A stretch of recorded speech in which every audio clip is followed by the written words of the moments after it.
Well, I use a laptop too, but I always have a mouse. Can I make a motion for an additional agenda item? Sure. I'd like to make a motion to add to the agenda the approval of the revised contract from Tom Irwin Advisors.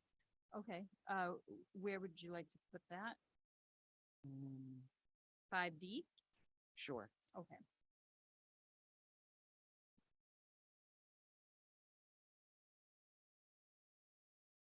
Thank you. I forgot about that. Can we get a second on looking at the RFP proposal? Okay, all those in favor? Aye. And then I'd also like to make a motion to add a steep grant update to the agenda. 5E? I would just ask, can we put that right before the RFP discussion? Sure. Thank you. 5C, well, all right, so can we amend the agenda to make to make C, or excuse me, D, the steep grant proposal, and then E, the RFP proposal? Can I get a second on that?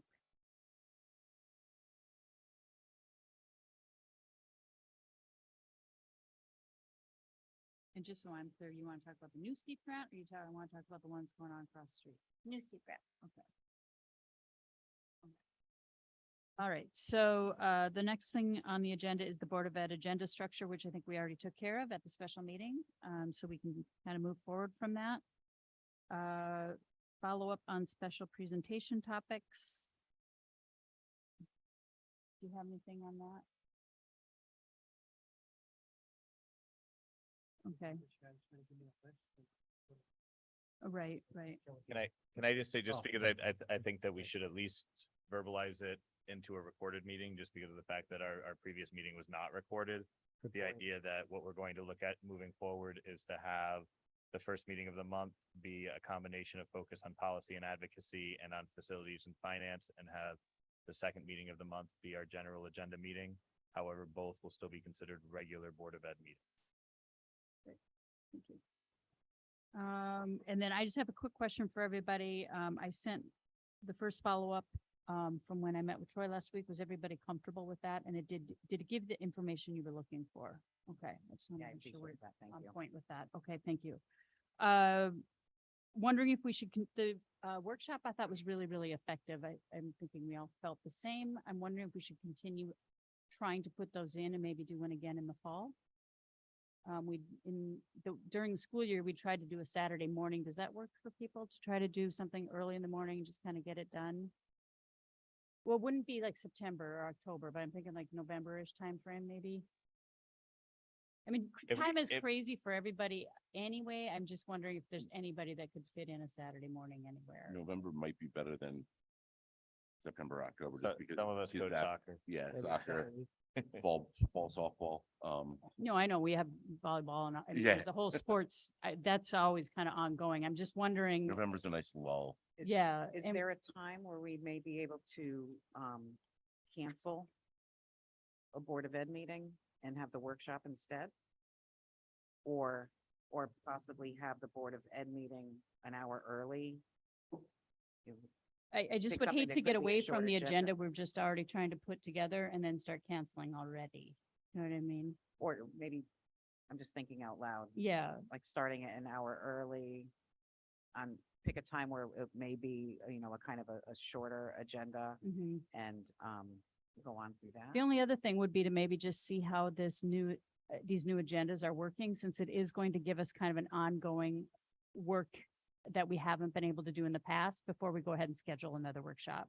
And then if we decide this isn't really working, we're still getting caught up in just the grind, then maybe we look at it then. Does that kind of make sense for everybody? Hold off on scheduling that maybe, but just kind of keep it at the back of our mind if we need to put another one on. Okay.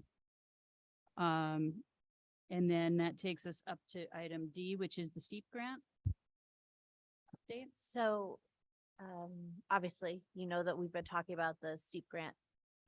Last night was a Board of Selectmen meeting. I think there was just some miscommunication about what we were supposed to do. So they were looking for us at the Board of Selectmen meeting. And I was not here in person, but Mhm. I was online, and at some point it did appear as though our absence maybe looked like we weren't that interested, and there was a different direction that they were headed in. And so I like unmuted and said like, I'm here and I'm not here in an official capacity. And I don't Yeah. know if I can answer all of your questions, but I'd like to advocate for the project. So Bob gave me the opportunity to do that. And ultimately they did put aside the secondary project that they were talking about, paving the parking lot out here and leaving us with a much smaller portion for the fields. And it looks like $200,000 for us now for the field. So that's really positive, but I am concerned because the grant is due on The 18th. Friday, the 18th. No, that was the 18th. The 18th. Chris, I just wonder if Troy, if you can have Bill reach out to Christine, because they were looking for some additional numbers. Now I thought our numbers were sufficient. And I don't know what other numbers we're supposed to be given, but I wonder if Bill could reach out to Christine and just make sure she has all that information, because I don't want to lose this. Yeah, thank you for speaking up Yeah. at that Oh, meeting. sure. I really course, I was there. appreciate that. And, yeah, but we had given some information, to the town. But, yeah, I will have Bill reach out again and make sure, because it might be, they would need more detail now, and, we'll make sure that. Yeah, and I apologize for not going. I mean, I talked to Bob after the last meeting and made it sound like they understood what we were looking for and we were good to go. We forwarded over the field study that we had. And then the only other thing he asked was that we got that approval from the town or from the Electric. health district to do irrigation, which probably isn't required, but we certainly are willing to do that if needed. Right, well, we got the answer that it's not, we're not drinking the water, so it's not in their jurisdiction. Right. So I do apologize to the board for not attending that. I thought that we had gone early so that we didn't, because I was told the 8th is too late. Yeah, I think it was just a miscommunication. And then, I did note though that there were some questions about our non-lapsing account, how that's funded. What, there was a comment made like, well, they have a non-lapsing account. And I think that it's just because it's so new and it continues to be a little bit mysterious to everyone. As we try and figure it out, and we haven't funded it with like a normal amount. Well, now we will have, right, this year. That I think there's a misconception that we're funding it at hundreds of thousands of dollars every year, and we know that not to be true. So I did have the opportunity to sort of, I think, correct that a little bit and talk about how our contribution this year is about $30,000, which looks different. But again, I think it's a good opportunity. And did they not know that the contribution was that this year? No, Bob thought it was 2% again. And so.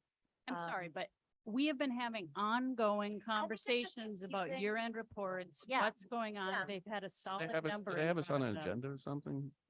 The steep grant was on the agenda. I know, but they had Board of Ed was. No, just required. the steep grant, because we had gone to ask for it and they were finalizing it they were voting on it last night.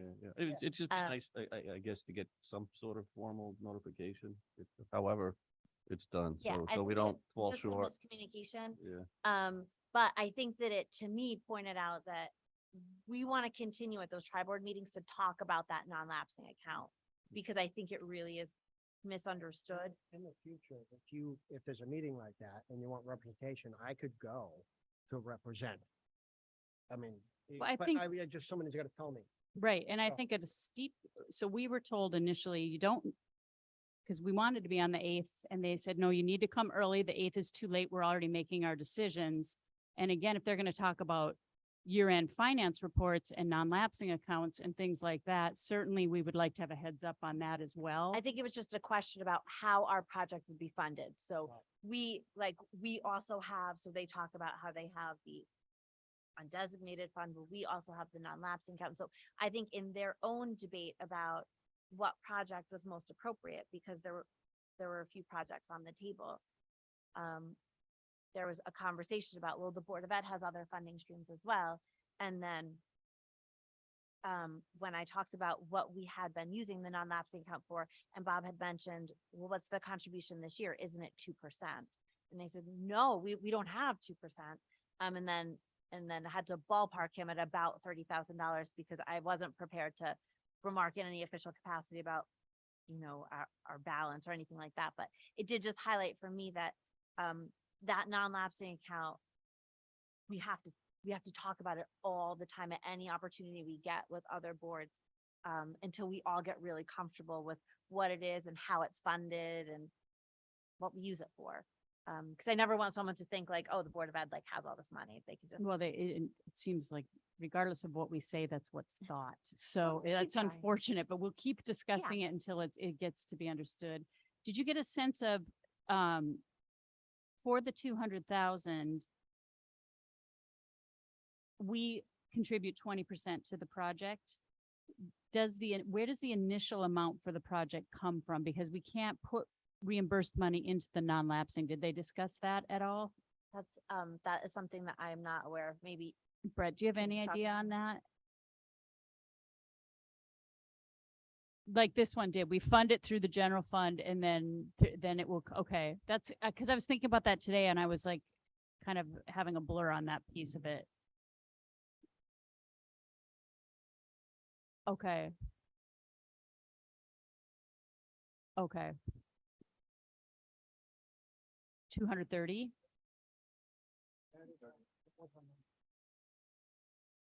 Okay, So the last time we needed to approve the money we were going to use from the non-lapsing at the point of the application to make certain that they were aware that we had already set aside that money.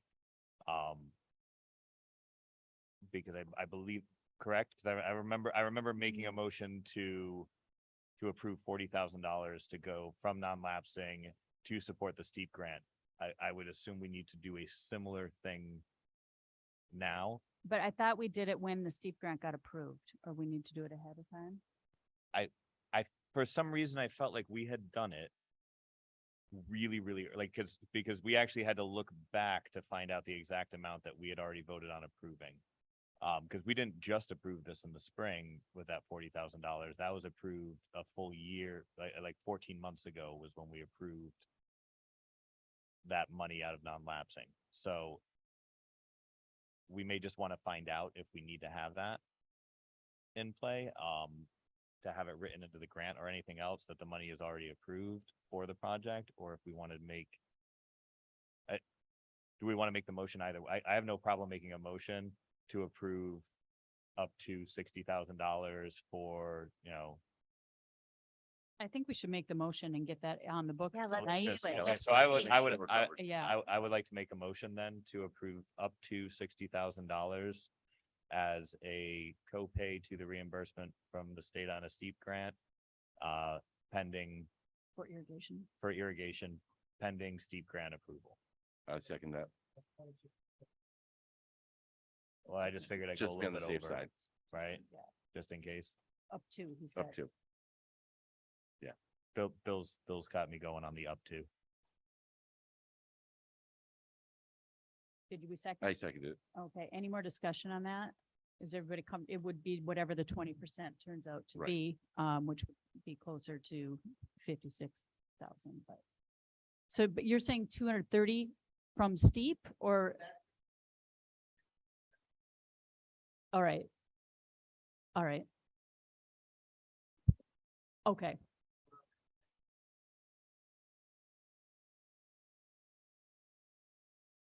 Okay. All right, all those in favor? Aye. Opposed and abstain. All right, and of course, if we don't get the steep grant, we can always pull back. Oh, okay, thank you. Thanks, Brett. And thanks again, Steph, for the heads up on that and for getting us that information. So you're saying that you're writing the grant for 230, not with our contribution or with our contribution? 230 will come from the grant and the rest will come from us, the 20%. Mm-hmm. Okay. Okay, So So it'd it's be- 46,000 that we'd have to, So we Put in. pay 20% of the 230. Right. Right. Okay. I just wanted to, and that's Okay, why sure. Chet's saying up to 60, he's putting like an extra buffer on that. just on for- the safe side. perfect. Maybe the Maybe. Definitely. I think this makes us officially shovel ready. All right, thank you. And thanks again, Steph. I really appreciate the update on that. It's up to the RFP proposal. So, we had a proposal that did not include all three fields, the work of all three fields. We had it include the irrigation in one of the field, the baseball field. But I know you wanted like all the information so that you can make decisions moving forward. So we had them revise it. And I sent you the revised contract so you could take a look. And so, you know, the number obviously went up because they're doing more work for us. So it's really to create the RFPs and manage the bidding process. Is what this is. But this is something that we don't have, you know, really the expertise to be writing these specs, for all this. And, we want to get it done in a timely way as well. So anyway, this is the proposed contract. I would suggest that we use non-lapsing funds, to pay for that. So I have some questions and quite frankly, some concerns about it. So, first of all, I have some sticker shock associated with the writing the RFP, and I know that it was going to be expensive. And I don't know enough about writing RFPs to say like, come on, somebody else can do this. I don't know. But I wonder if now that we're really like, we're doing this through the lens of like, hopefully a steep grant. And now that it's sort of been moved into like the realm of things that the town is doing, does the town have expertise to help write this? So that's my first question. My second, I guess maybe this is my concern, bless you. So Jamie with Anderson Irrigation came down and like did all of this, right? And in our contract, like it's clear that Tom Irwin works with Anderson. Fine, I'm sure they have lots of people they like to work with. And they must work with them because they called him. And now it talks in here about like when Anderson can start. And then it's like, quotes, like, provided they're the successful bidder. So I'm like, I'm thinking, geez, like, okay, so now we've got Jamie from Anderson who works with Tom Irwin, and we're gonna pay Tom Irwin $11,373 to write an RFP so that Jamie from Anderson is a successful bidder. Is this like too much in this process? Like, it sounds like something I'm not terribly comfortable with. And I wonder if is this just how this stuff works? I don't know. But I wonder, and if we're paying $11,373 for an RFP, do we have to get quotes on that per our purchasing policy? We don't actually. Our purchasing policy Is it has because it's, exceptions, okay? on it, and one is professional services, Okay. like engineers. So then my question would be, before I'm comfortable approving this, I'd like to know if there's been any exploration. I understand that Bill and Randy aren't comfortable writing this. But I don't know of a time, and I don't know of all time, so I'll say that. I don't know of a time that the school has had to pay someone to write an RFP or the town has had to call in someone to write an RFP. So I wonder, how have we gone about that? So are there industry standards that can be used? I mean, and they're sort of like standards associated with everything, right? That can be used in conjunction with our field study with some expertise, maybe from some people on the town side that can help. I would just hate to see we've already paid $18,000 for the study, another $11,000, almost $12,000 for an RFP that it looks like we probably already have a guy who's ready to come in with the best bids because we have costs associated with it already because he provided them. So there seems to be like there's already something in the works that this looks like it's a job for Jamie from Anderson. And this RFP might be written that way. Is there, like, do we want to move forward with that much money spent? So say 12,000 plus $18,000, we're only going to pay up to, I don't know, $50,000 to do the irrigation, are we willing to pay 30 for all this stuff before we even get started? I hear you. I do, and I don't disagree with any of the points you're making. But I just know that you guys want to get this done right. And this is a organization that has done this kind of work before.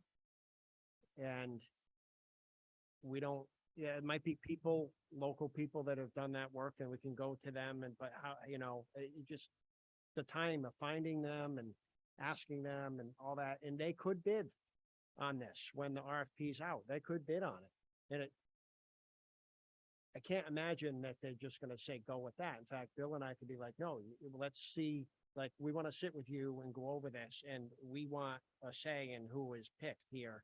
Oh, I don't You think know, that so- this doesn't seem to include the management. That looked like an additional service to me.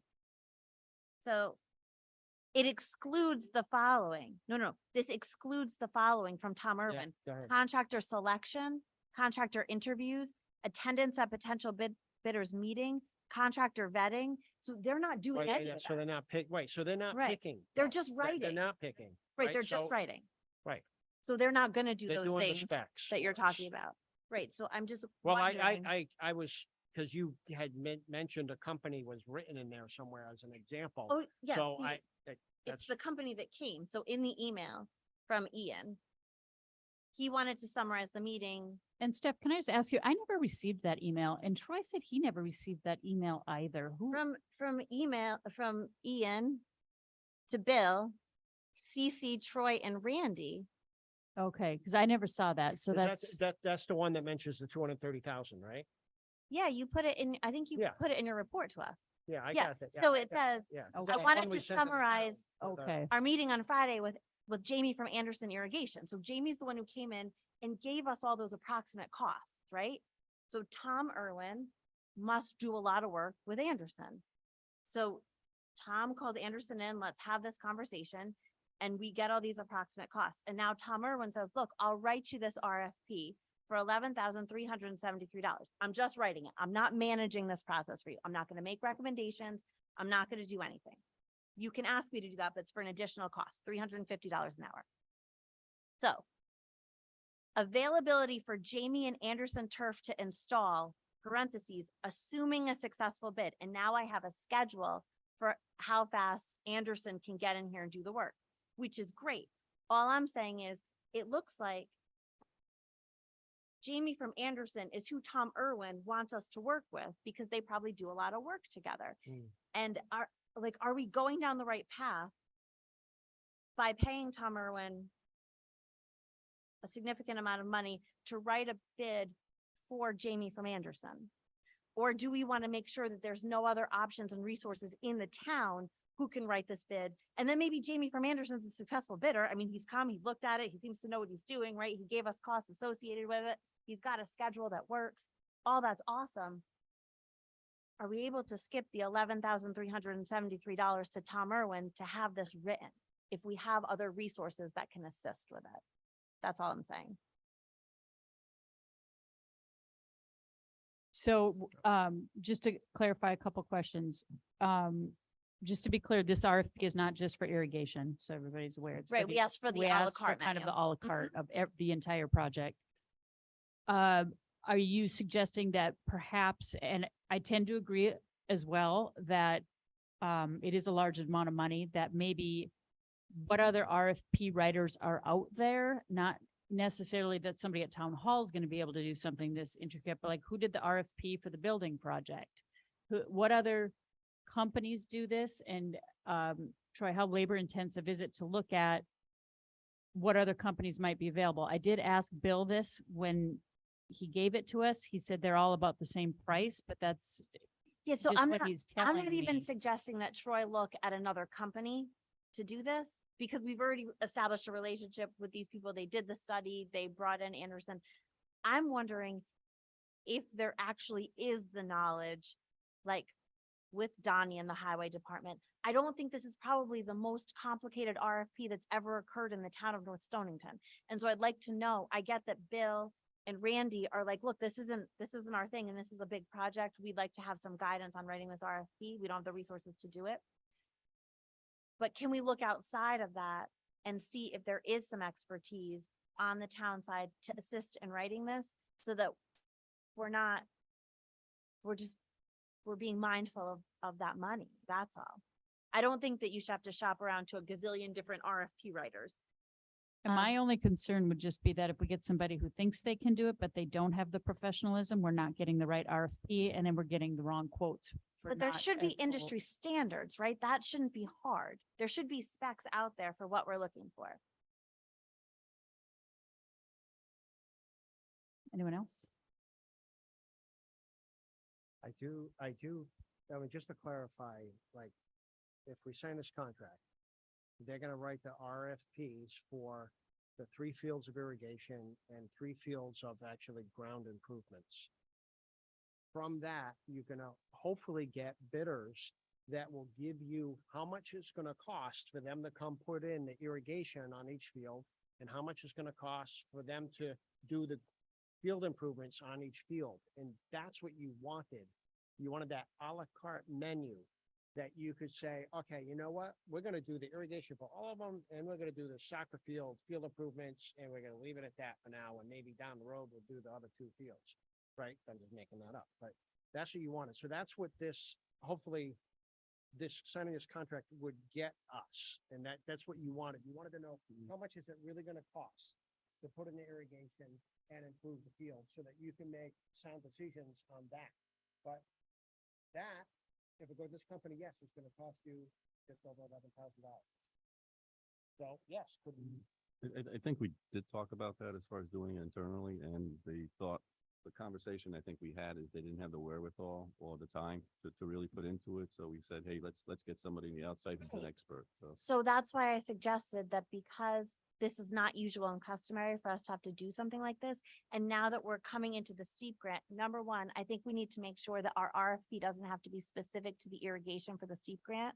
Before we send out an RFP that's asking for more stuff, I think we need to get some clarification from Christine about staying eligible for the steep grant, right? What exactly do we have to do? Because the picture looks a little different today than it looked when we first talked about doing this. So that's number one. And number two, Alex, to your point, now that the town is involved because of the steep grant, do some of those resources exist to write the RFP at the town level?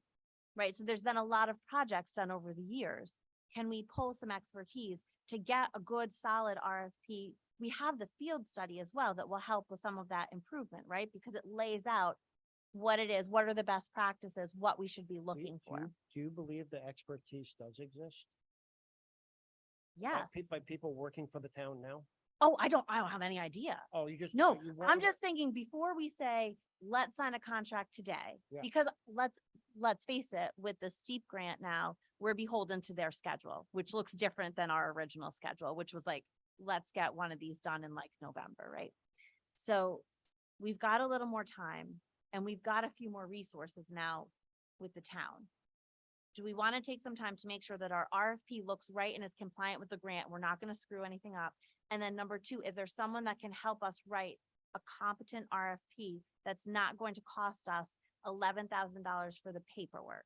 Because that we still will have to manage the whole process. Right? They're not coming in to help us with that. We're only paying them for the paperwork. So just, is it worth taking, I don't know. How would you suggest that I go about finding people that could, bid on writing an RFP for us? No, I don't want anyone to bid on writing an RFP. Oh. I'm saying, So, can someone, So you're asking Bill? people of the town to give up their good time No, to write this RFP? no. I'm talking about town employees, like now we've the highway department, right? Ah, Because we okay. are now, this is a town project. This is actually being funded right by the town. so are you suggesting that like if tomorrow I send out some emails and make some phone calls and to different people that work in the town and say, does anybody have expertise on writing the specs for irrigation work and ground improvement work. And by the way, here's a copy of our study that we had done. If you want to come take a look, if you, you know. Maybe just a call to then- Bob. Does any, But, do you- but then we don't, do we really know? Or we're just trusting that they have that expertise? Do we really know they have that expertise?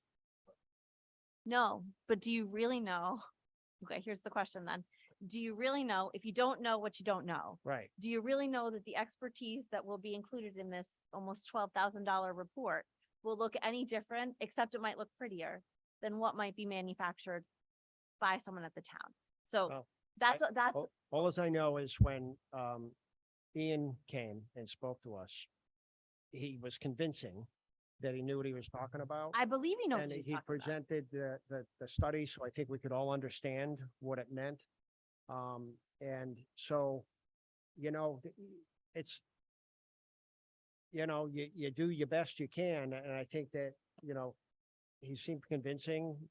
He came out before, he spoke to the board. He would come out again and speak to us I if we think want him to. Ian is competent. I don't need to hear from him. I believe he is an expert. Is there My- anybody else on the board that has an opinion about what's being presented here, what's being chatted about? And I hear what you're saying, Steph, but I'd like to hear from the rest of the board as well. No, he was, No, I did. I get it. I'm just, I'll say that I thought we had an agreement to find a consultant to do the work. If things change a little bit, a quick call to Bob, I guess would make sense. I don't have a problem with that. The only question I had when I went through is I didn't think all the Ts and Cs were, terms and conditions were in our favor. So who does the review of those terms and conditions for us to maybe modify them? Was my question when I went through the stuff. So aside from that, yeah, maybe a quick call to Bob and see if there's any opportunity or resources to do a credible proposal. And if he says yes, then talk about it some more. If he says no, then go with what we got, right? But still, I like this term and conditions kind of review. I don't know if you have an attorney or contract specialist or whatever. but- I agree that it's a large sum of money, for this RFP, but it's 15 pages.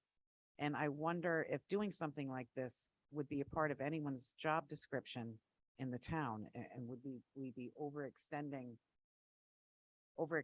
them? If there is. Oh, excuse me. I'm sorry, yeah. But I'm sure it would be a document that they have to produce it.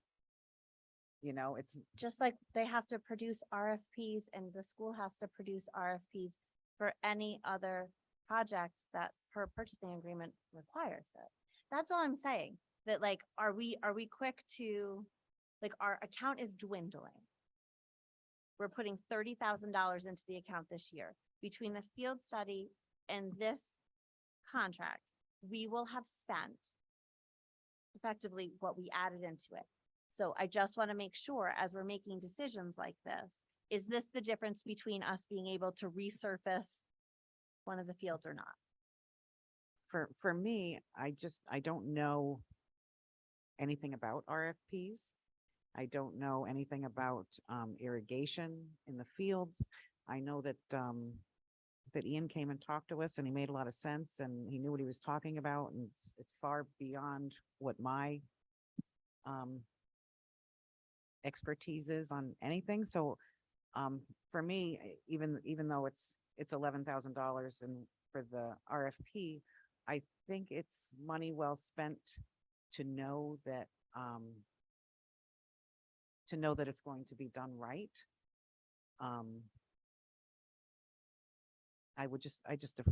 Personally, I would just defer to the experts and the superintendent and whoever's involved in this. And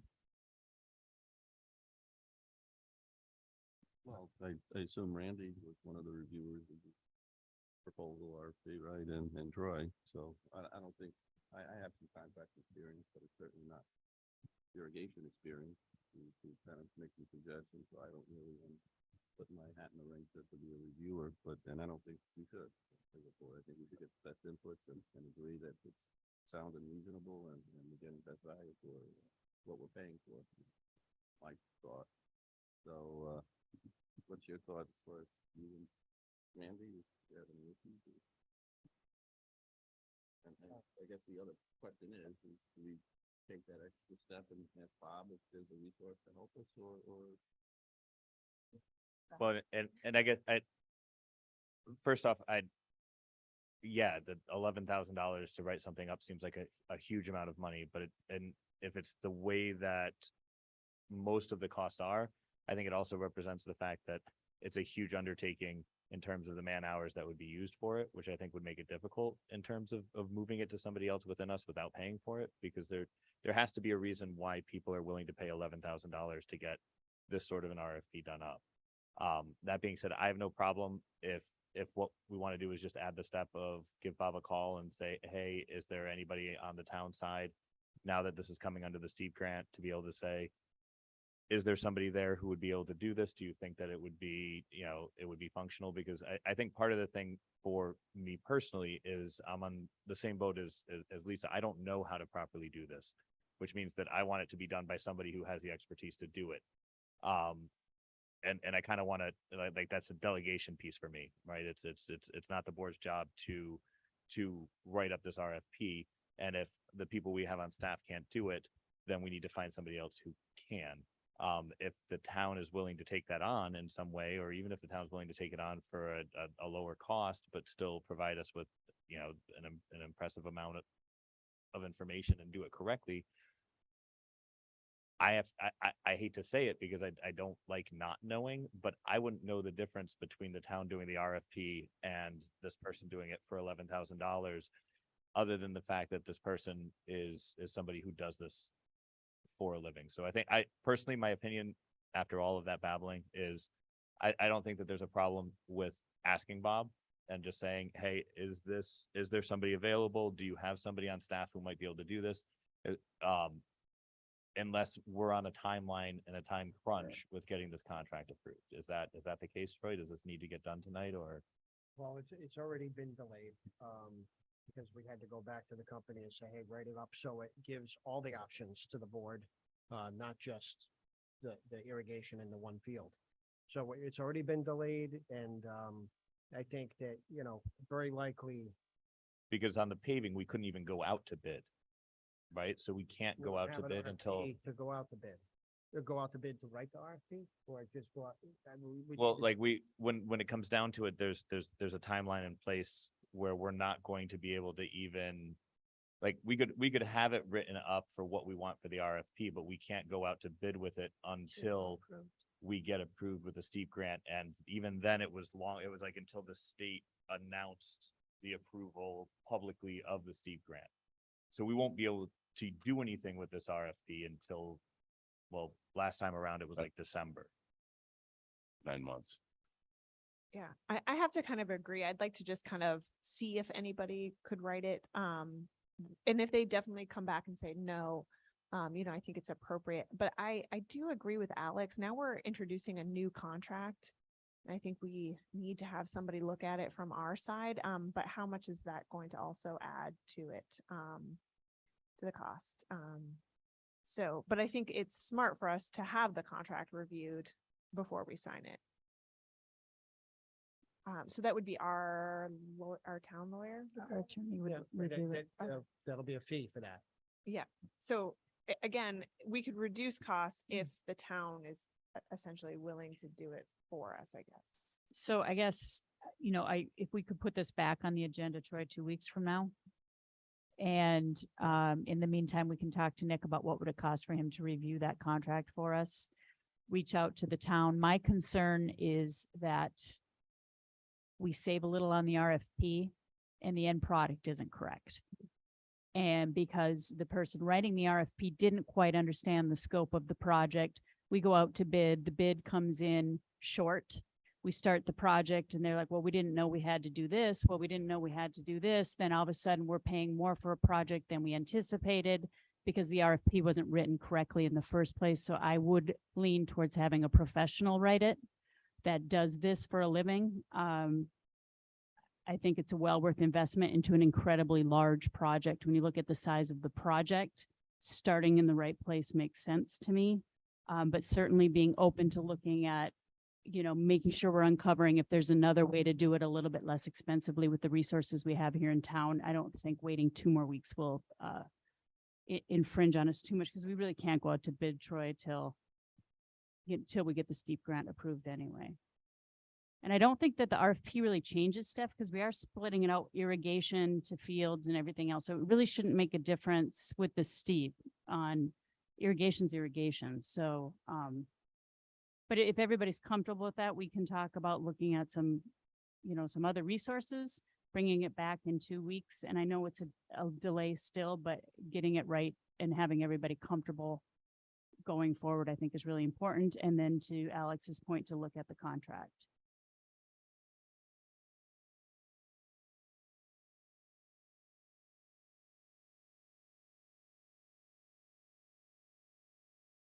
Can you tell me what a validity period is? What do you mean by that? Oh, right. So we can find out from him, but hopefully it's at least 30 days. So that would get us into the next meeting at least. So, Troy, can you just hold on a sec, Brett? So is everybody comfortable with that as a move forward? We'll reach out to Bob. We'll see if he has some people that are really, savvy with the RFP process, understanding how to do it and are willing to do it.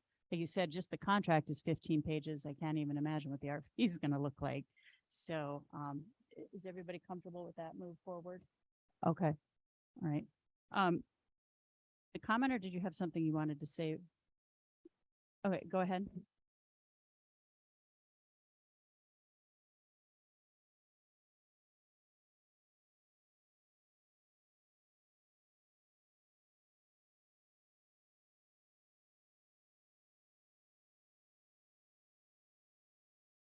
For the company doing the work.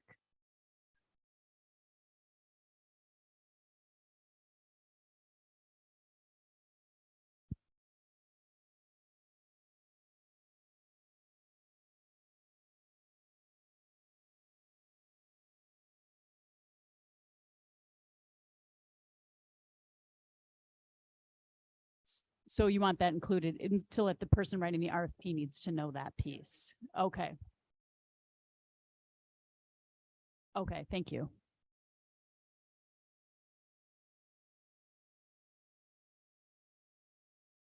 So just let them know grant from state to be included in that.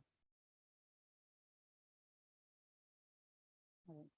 Any other discussion? Okay. Up to the policy reviews that we're looking at, first reads, field trips 6153. And I'm just going to turn this section over to you, Chet, if that's okay, since it's policy. Or did you just think we should just do a first read on it and come back to the table on it?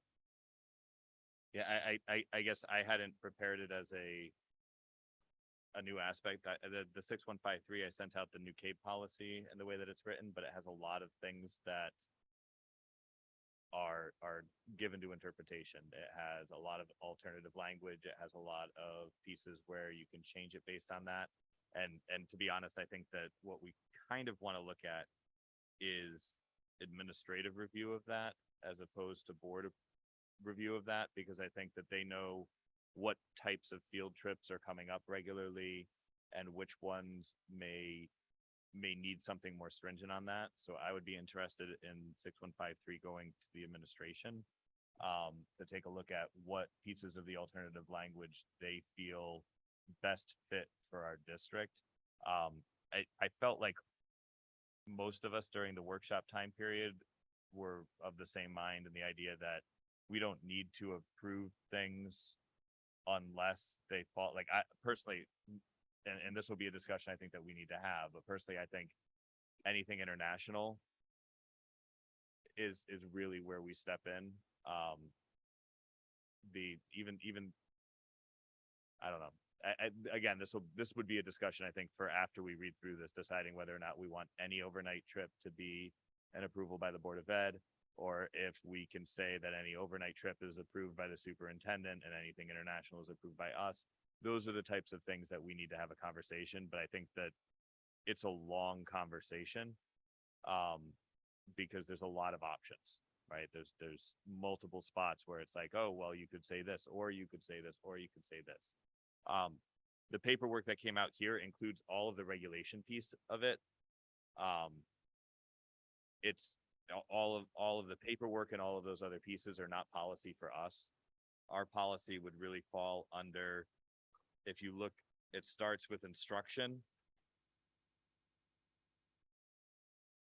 Well, that's our current one. So it starts with instruction. It goes to the spot where it says policy adopted at the top of the page, because that would be the end of the actual policy. And from that point on, essentially what you have are the regulations that are in play. So none of those are really within what we'd be looking at. We would be looking at simply the general policy that would talk about approval. So Chet, just to make sure I'm looking at the right thing, because I'm not sure. So you sent us 6153. I sent you the new CABE version. I think what we have here is our current policy, and then follow the first 2 pages there. So you have the back of the agenda and the next page. Yeah. That's our current policy. Okay.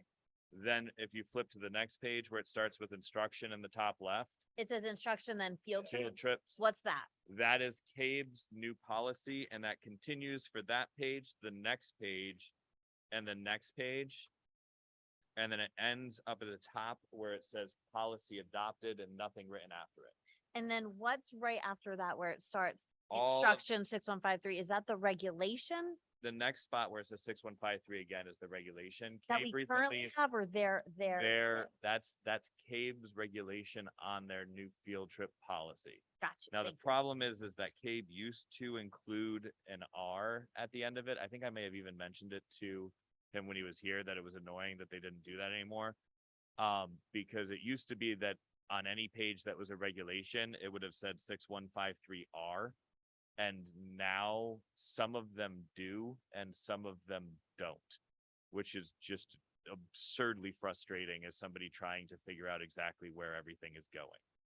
But for our purposes, unless we want to give direction to Troy regarding things in the regulation that we think would allow us to not include things in policy, I think we leave the regulation up to him and his administrative team.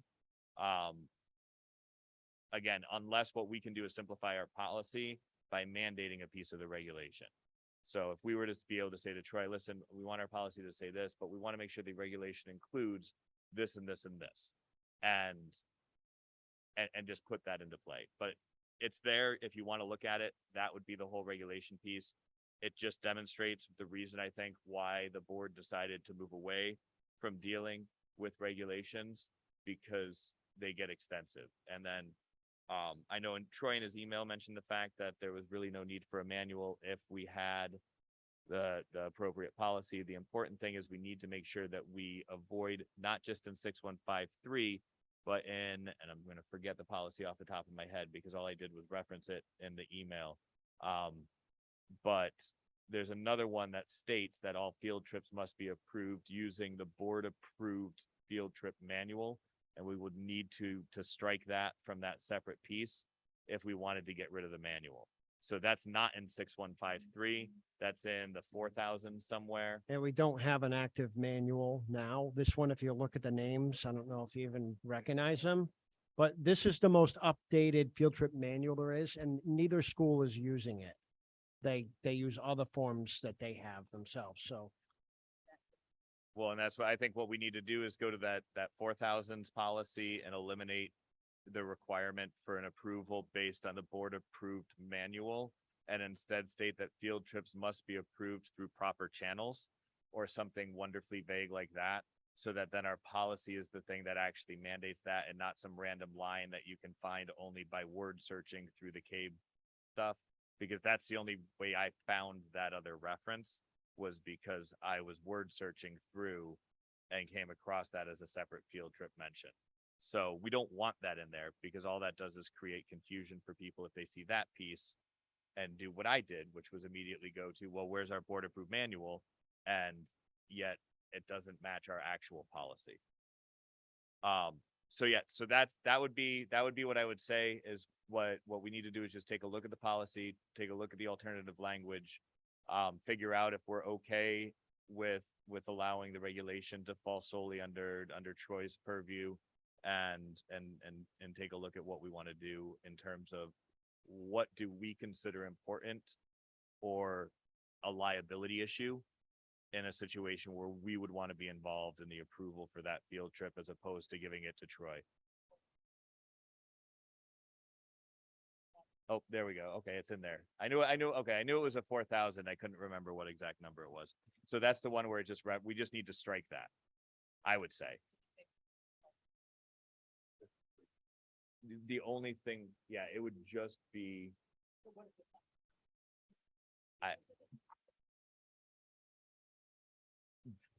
Unless they called it something other than a field trip, I read through every policy that came up on a web search for the words field trip. No, I know, but I'm just saying, we're looking at 41182, we just want to strike a piece of it, or do we just want to review that whole policy? Oh, that's it. So most of that is fine. Okay, All it is the role of the teacher, okay. but part of the role of the teacher is the ability to plan field trips. And so field trips fall under the role of the teacher if the teacher's planning a field trip. But the process by which you do it, just, I don't even think strike it. I think we reword it and state teacher, field trips are important learning opportunities. Teachers should follow the approved method Approved based policy. on Board of Ed policy Okay. and, or something similar, right? I'm spitballing, Yep. but that, The only thing. Right. The only thing I really care about in terms of like the board being involved, because I love to hear about the field trips. And I think you're right, Chet, there's probably something about like leaving the country that we should probably, I don't know if we should, I'm not sure how I feel about it, but as we look at the different kinds of field trips that we're taking now, and one of them being, right, like they just took that cruise, which is an awesome opportunity.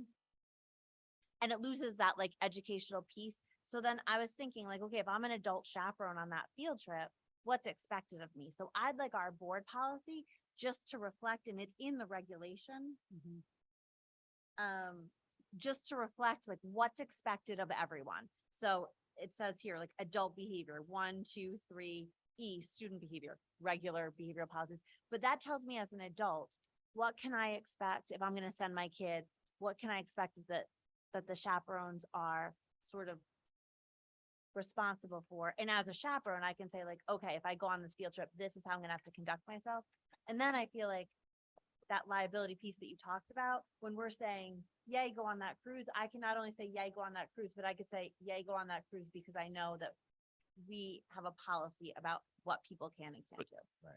and I think what we may want to be looking to do is make sure that our forms and our processes as they happen reference directly to these policies. Right. So what we would want is, I mean, we don't approve the regulations anymore, but the expectation is Troy has regulations that back up every single one of our policies.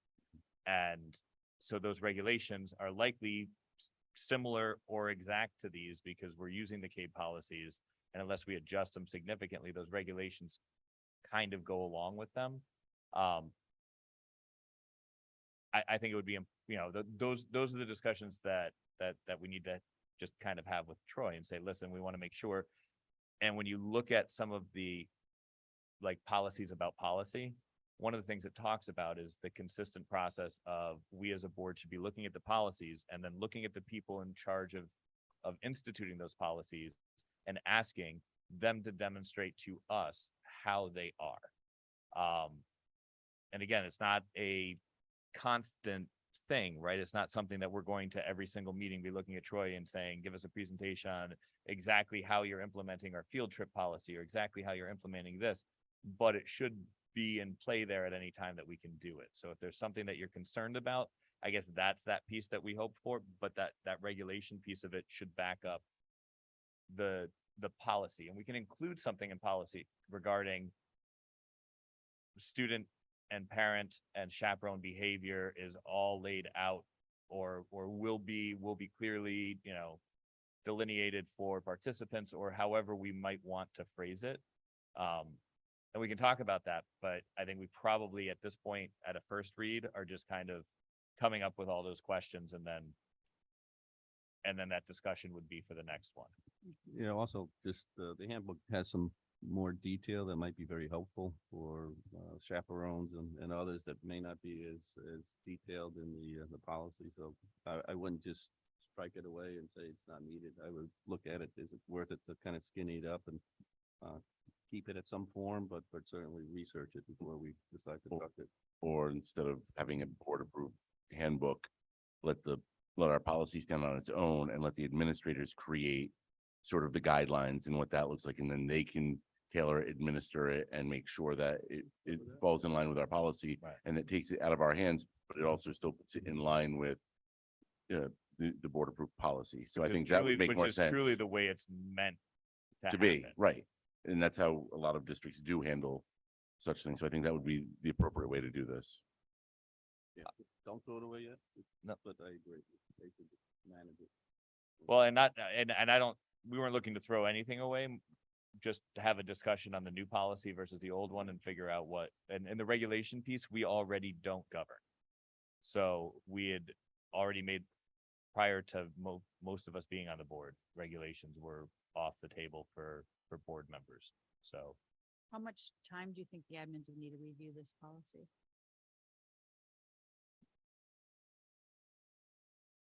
This one's lengthy.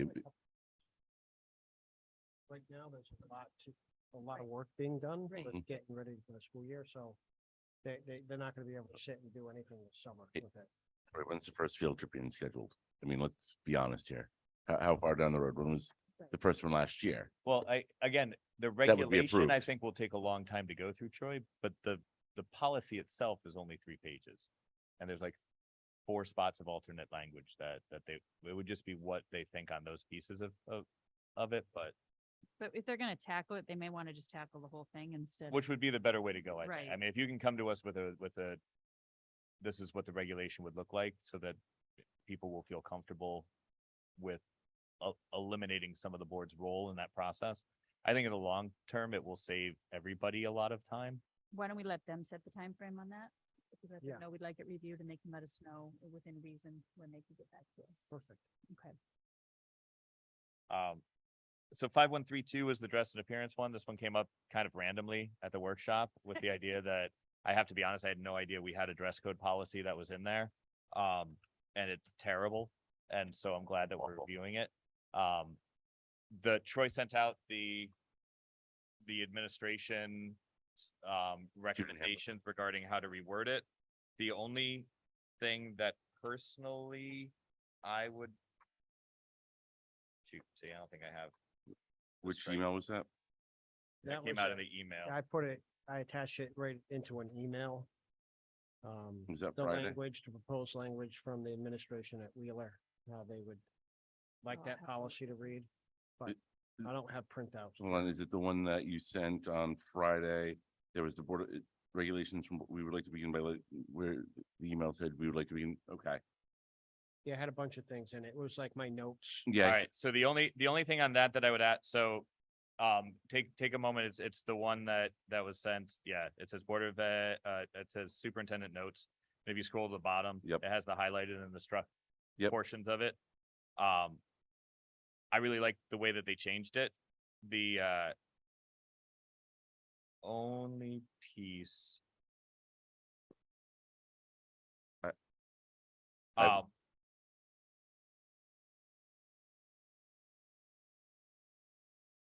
Read it in detail. so Oh, so, What- so the only thing that I kind of, I was wondering if we even need the portion where it states students who do not follow the established handbook regulations may be asked to change clothing or be disciplined. Again, I think that falls within the purview of the administrators and not necessarily something that we put into a policy. Because it seems almost useless. Because we're But- just stating these could happen. what But- was, what Troy provided to us is language that comes out of the student handbook. The student handbook language is a reflection of the language that is the policy. So what we were provided with here that says any clothing in the opinion of the faculty administration that disrupts the educational process can be a violation. The final decision as to what is appropriate rests with the administration. Then there's all. You're in a different spot than. Oh, am I? Yeah, there's a portion where it states administration's recommendations for changes to policy 5132. Oh, there it is. Sorry, I'm way up. Yeah, you're Yes, earlier. sorry. So so that piece of things I think is very short and sweet and vague enough that it allows for adaptations on the fly by the administration. I think that it far more effectively addresses the idea of sexism and a dress Yes. code than our prior policy, which was, yeah. I think that I appreciate the fact that I feel like this one takes out basically any aspect that could be constituted as judging based on socioeconomic status, judging based on cultural practices. I feel like it's well written. I think the only, if I am fine with this, I look at this and I say, this looks great. That's fine. If everybody else were in agreement with that, I think just take a look at it if you haven't had the opportunity. And I think this one's a relatively easy vote in, Yeah. because I think for most of us, and maybe not, maybe this was just me, but for me at least, coming into this, I assumed that all dress code processes were handled by our administrative teams and not by board policy. So, yeah. So, chat, I'm sorry, this isn't as easy for me. Sorry. I could probably it struck a chord with me. I was the one who said that we should pull it. So I think that this new revised language is a much better effort to sort of level the playing field in terms of addressing issues regarding non-conforming gender and sexism, all that sort of stuff. So I think that that's great. There are a couple of sort of trigger phrases for me in here. The sentence, it is also important that students realize that one of our most important goals is to prepare students for the future and that there are varied expectations for dress, blah, blah, blah, blah, blah. So I've done a lot of reading about this and I think that it's a very well-intentioned statement. The problem is that I think that it sometimes is used to talk about the sort of, it's less about preparing kids for the future, maybe in practicality, and more about keeping things under control and not distracting. And then for me, that brings up issues about what's distracting, why is it distracting, And what's the message, who is it distracting, and is it the distractor or the distractee that should be sort of spoken to? And so I am uncomfortable with that statement because I don't, and really when it comes right down to it, and we look at the recommendations, so Troy, you sent to us, I think the stuff that the administrators had sent to you, right? We'd like to begin by letting you know that part. So in here, we start to see what that regulation looks like. So how is this policy put into regulation? And I know that we're not to accept regulations or approve them, but we are able to bring forward a regulation that we don't feel like is in line with our Right. policy. So in here, we use terms like dressing for success, which I think is great. I do think it's a problem because it sort of takes away a student's freedom of expression as well as a parent's opportunity to parent in the way that they feel appropriate. Also, if we're being honest, sweatpants and pajamas are not included in our dress code. However, a midriff is. yes, So in my mind, dressing for success does not mean that I wear sweatpants and pajamas. However, it's currently not a violation of our dress code. I don't think that sweatpants and pajamas are adequately, preparing students for the future. If that's really what we're saying we're doing, I don't think we're doing it. And I don't think we can do it necessarily for a dress code policy. So that's problem number one. come on. Now, Well, and I'm not gonna lie, Stephanie, I only looked at our policy piece of it Right, and not that other Troy's aspect. email. I largely, yeah. So then when I look down, because it says for specific guidelines on what is acceptable. So that's how I got to that piece. And that was what Troy put in here. And I know that Kristen and Allison really spend a lot of time with this and wrestle with it. So a couple of other concerns as I read it. So it talks about an educational disruption. So then again, we have to decide what is an educational disruption, right? So that's the language in the policy. And then when we look over here, any clothing in the opinion of a faculty and administration that disrupts the educational process can be a violation. So now I have a question, how is that determined? And as a faculty member, do I in fact, how am I judging educational disruption? Is that different than an administrator? And then as I look further into it, and this is a conversation I've had with the administrators, and I think they'd be comfortable with me saying this, it's impossible to police the entire school population at every moment of the day for a dress code violation. Right. So Kristen and Allison stand outside every morning, right? They see just Yeah. about every kid that walks in the Yeah. door. But I can have a zip up hoodie, right? And I can Yep. zip it up and I walk in the door and I unzip it and my belly's out. Yeah. Now. Yep. It is impossible for them, I think, to address that. And my problem is then, do we have a policy that we're enforcing in a way that doesn't necessarily come with equity? Do I not address it with that kid because I don't like that kid is having a good day? And if we're making a big deal about this, we're going in a spiral, but you're walking down the hallway, it's right in front of me. I'm going to address it with you. And then I go a step further. And when I look at the public Facebook page that we use, as soon, and you could do it for yourself. Mhm. I didn't bring the post with me. As recent as 5/24, right on that page is a violation of not only the current dress code policy, but this new sort of definition of it. So I don't think we can say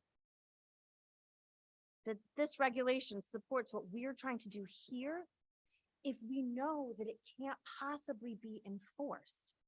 And in fact, in a lot of cases, we're sort of looking the other way. So I just, So So, can I, actually, can I step in? Because I've done a lot of work on dress code Yeah. policy and dress code regulation in my own position. And when you look at a policy, the language here is fairly vague. It's what you actually put into the regulation in your handbook. Now, most districts that are worth their salt are focusing on equity, are trying to be gender inclusive, are trying to not, especially since most dress codes have traditionally targeted women. Okay? They have actually created dress codes where they have the non-negotiables. Must wear, may wear, cannot wear. And it's things that are put into those categories. If you put it into those three categories, you can eliminate a lot of this gray area, and you aren't forcing yourself to actually go out and have to look for violators. You know what I'm saying? You can put your time and your effort into something else. What they've written in the policy actually isn't terrible by any stretch of the imagination. I think is actually pretty good compared to some of the ones that I've seen recently. But I think what's more important here is when you start to look at this policy they have is fine. It's now in their articulation of it through the student handbook and the regulations there, because that's where the clarity is going to come from. That's where we're going to start to see this is what what's enforceable, what's not enforceable. There are certain non-negotiables. Certain things have to be covered. That's a given, but that's it.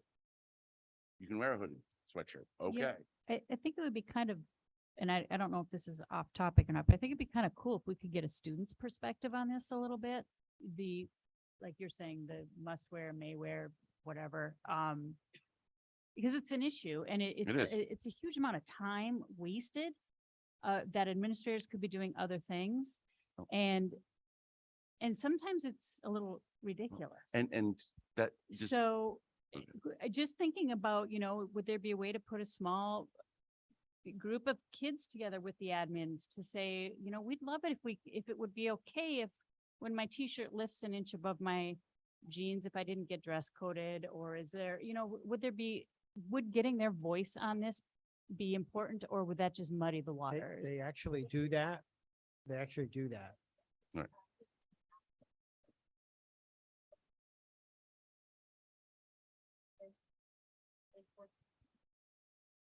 My concern is that it's difficult. I love student feedback, but I wonder how comfortable are people saying what they're saying? And at what point do we as adults and the Board of Education have to say, we are uncomfortable pushing some of these things onto students and onto families, and we are not comfortable with this language. And I feel like that's when we really do, we have to be that sort of line. We can't put it on a student.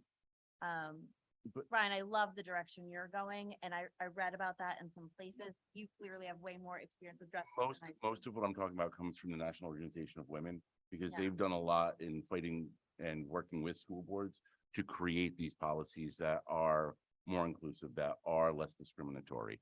And that's really the direction that we should be looking to go, Yeah, and we should be headed. I think, as kids are gonna make whatever decision they want with regard to clothing, let's be honest here. And in a couple of years, they're gonna go to college. They're not being policed. The issue of distraction to the educational process, I found more often than not, it's the teacher. It's not the students around them that are being distracted. It's the teacher, like, oh my God, their belly button's exposed. I don't know if I can still teach my class. If that's what's stopping you from teaching, if that's your distraction, it's time to hang it up. In all seriousness, like, I can honestly tell you, I had an administrator one time when I was still teaching, coming up to me and go, did you see what that kid was wearing? Absolutely not. I was teaching my lesson. I talked to that kid and I was looking at them from here up. I'm sorry. I do want to say, though, we don't police in college. We do have requirements in terms of safety, and I do want to make sure that that is still in there. Like, you can't have open-toed shoes, and you can't wear, pants that are half falling off and you spill acid down the front of you. Like, which is a conversation I police normally. But I think if we can kind of set those boundaries with, and they need to be situational, right? So if you're in the chemistry classroom, you need to be dressed appropriately. And I think that something like this is really appropriate. But I agree. I think. Same with the shop class. Like, you're not gonna go in there with flip-flops on. Right. But so I think we need to have situational language as well, but then we also need to have kind of a more inclusive. Well, but I believe that that's the reason for the relatively vague language in the policy is Right. because it gives, again, when you say something like unsafe or educationally distracting, and again, I am coming from a position that is very different and I fully own that. However, there has to be some amount given to the teachers on the ground as to what is educationally distracting, because there are things that when I was in high school, I argued about the hat policy. I said, why? It makes no sense. And the answer I was giving by the administrator was because we're worried that if people are allowed to wear hats, they'll just keep wearing bigger and bigger hats and it'll become a safety hazard. And I remember just thinking, that is such bull. I can't even believe you just made that up on the spot because you had no good answer. And then this year we were doing hat days on Fridays to raise money. And by the end of the year, the kids were coming in with these giant floppy hats that actually caused a kid to fall down the stairs at one point. And I was like, oh my God. But years later. So, I mean, there has to be some ability to police by teachers. I think what we need to do is make sure teachers are educated in the manner of doing so. I think most educators, at least the educators in my building at this point, none of us could care less about length of shorts or midriff showing or any of those sorts of things. That's not even really in our dress code anymore. Our dress code is specific to, you can't have language that is offensive or is oppressive in any way, that you can't, they have random things, right? Like you can't wear heels that are higher than 3 inches because it's a safety hazard, or things like that. And that's it. None of those other pieces. And I think that we still have that. We here, because I agree, that's the evolved dress code Right. I want to get to. And we're reaching it. We have the discussion. which I about- think needs to be a discussion with the administrators and their staff. But we based on still what put we it in give our them policy. handbook But the that handbook there has are to reflect do that so they nots. can then have that So conversation with for staff. example, hats, by the way, are allowed. Only Teacher in the hallways, discretion, right? not during testing. Tops, dresses, shirts should provide appropriate coverage and should run across the body from armpit to armpit. Now, I'm not even sure what that really means. Does that mean you could wear a tube top but not a low-cut tank top? I don't know. And I'm not sure. Right. Right, And again, that word, And- there's a single word in that sentence that I still struggle with. appropriate. And I Appropriate struggle with is- that as well. Is a gray word. And then it says, again, there's another It's one, very subjective. clothing. I'm just trying to picture the armpit to armpit. I know it's hard. It's hard. Clothing must provide appropriate coverage. Torsos should not be exposed. If they are exposed, students may be asked to put on a jacket or sweatshirt. So these are the things. May, and may, again, it's not will be, it's a possibility. Right. And I think that what's happening is that it happens sometimes and sometimes it doesn't. And sometimes the disruption to the educational process is that it happened. Mhm. And I think that I could talk about that having two girls in high school. And I can say that some of that can feel disruptive. And I don't think that that is the goal of our policy. And so I want to have a very bland policy like this, but I do not feel comfortable with the regulation being at odds and the handbook being at odds with the goals of this policy. And so I think that if we could Guess have, what? Some of this language flies directly in the face of our goals, because I know. the kid doesn't say- feel like they belong if they're being called belonging. out. Right. And I don't want to say things like I don't want it to say in our dress code that it's our important goal to prepare students for the future. That is not about the way they're coming to school So, dressed. so there That's are traditional, boards correct. and Nick Caruso, when he was here, and we had this discussion. There are some boards of ed that actually have specific policies on dress code. And they list exactly what kids can wear and what they can't. And they actually list it as I know it's like a specific policy. It's actually still 5132. Is it? Yeah. It's an alternate version. It was updated this past year. I know in my own searches, East Hartford and East Lyme. So we're talking two very different ends of the spectrum, have the exact same board approved dress code policy.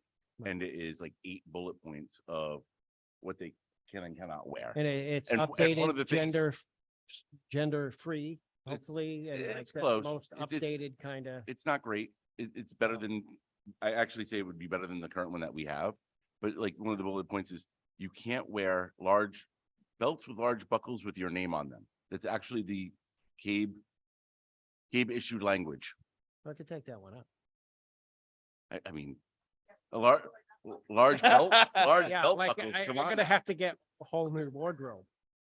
But I I mean, kind of want a belt buckle that says Chet. Chet,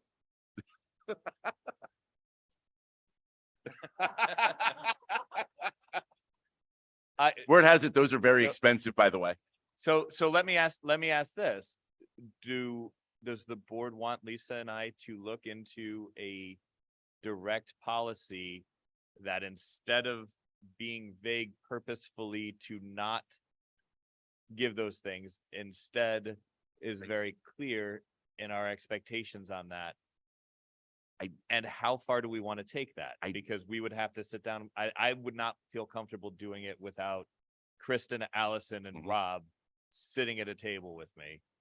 But- I think anything that you're going to find from CABE is going to have some of those things that we're not 100% behind. I think absent something that Oh, and is- I wouldn't just look at Cape. I think that what I would do is at least I could go, we could research, we could find. What about looking at the recommendations that the admins put forward on the policy, but maybe having more discussion about the regulation and the handbook behind it?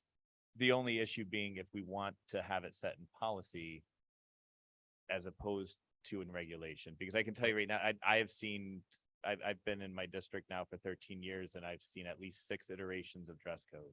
right. So do we want to have something more I concrete? I think sometimes intentionally vague can be better because it does. That's what I liked about this. I have to be honest, was I liked the intentionally vague, I- but I I didn't, think- but I did not go through the dress code. I liked the vague handbook. too. I think there could be a couple changes to the verbiage, but I think for the most part, I think the proposed language that the administrators came up with, I think is a really good step in the right direction. I think it is vague enough, but you then need to make sure that The structures, handbook needs to the match. structures you use to enforce it actually align with that and allow for, again, what's in that handbook still to me targets certain groups of individuals. Absolutely. So, on- so on here's campus. here's where we're stuck right now, at least from my point And of view, we is, can't is we enforce the handbook. can't request this from the admins in the next 3 weeks. No. Which means the handbook's gonna come out this year. It's going to have these aspects, but we can also create an No. addendum to a handbook very Well, easily. Actually, you don't even have to, you can just put into your handbook, as many schools have put, especially that publish them online. This handbook is subject to change and revision at any time. Notice will be provided. So you could put that as a line at the beginning of the handbook. You can put it as a line at the beginning of the handbook online. And guess what? Now, 2 months into the year, you do a complete overhaul of the dress code, make it have numerous, people looking at different iterations of like school-based, dress code, guidelines and handbooks and go from there. So let me ask you this then. Does the board prefer to keep vague language and have it be on a handbook level? Or would the board like Lisa and I to look into more concrete language for our policy that would reference all handbook issues to the policy? I prefer vague and letting Troy work with his admins to really pull that handbook, pull the reg. I think he's hearing all of this discussion and what the concerns are and maybe revisiting it with them that way and having them And- maybe bring that forward to us. Anything that they would need or would like access to, I'd be willing to work with you to get you some of the stuff I've looked at in over time. Absolutely. No. I guess I would just like to change just a few words in our policy. I would get behind. To keep it vague, but Mhm. maybe just wordsmith it a little more. I'm And going that to would be for agree the with second you. read, if we come back for second read. And if you have specific changes that you want to make and you want to just send it out in an email before we get to next meeting, so that it comes to the meeting Mhm. that way. And I feel like Troy, you sort of understand where our feeling, I mean, I think the less restrictions, the better. And just to make sure that we're doing what it is that we say we're doing and there aren't unintended consequences to our language or our actions, I think. It's most And I completely agree, Steph. Right. Could I also add that I took a look at the elementary school handbook for the dress code and it was also kind of antiquated. So could we just kind of peruse that one? district-wide, Yeah, to kind of align a little more. Yeah, right, maybe it could be the same. Well, it's funny because if you were to Mhm. look at our previous policy, the antiquated language in the handbooks Match it. matches the antiquated policy that we Right. had, and now we're gonna have a new policy and therefore the regulations need to catch up. exactly. For a specific example, I'm pretty sure in elementary it says there's absolutely no makeup allowed. So. Yeah.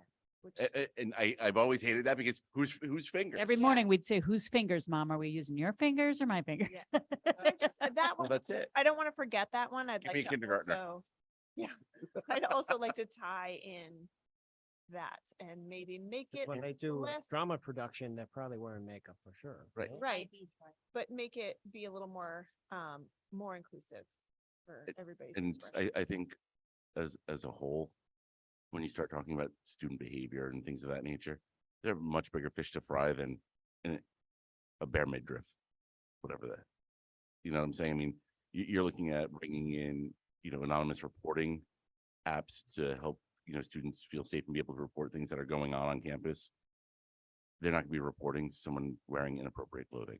So I think you don't go looking for some point of contention when you have other things that need to be really focused on.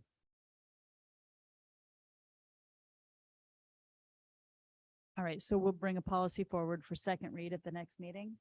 And then you can take that to your admins to work on that piece Yeah, of regulation. Once you determine the wording of the policy, Mhm. because the regulations have to flow from that, Yep. then we can do that. Yeah. Okay, thank you. The next one is the bylaws. Obviously, there's a lot.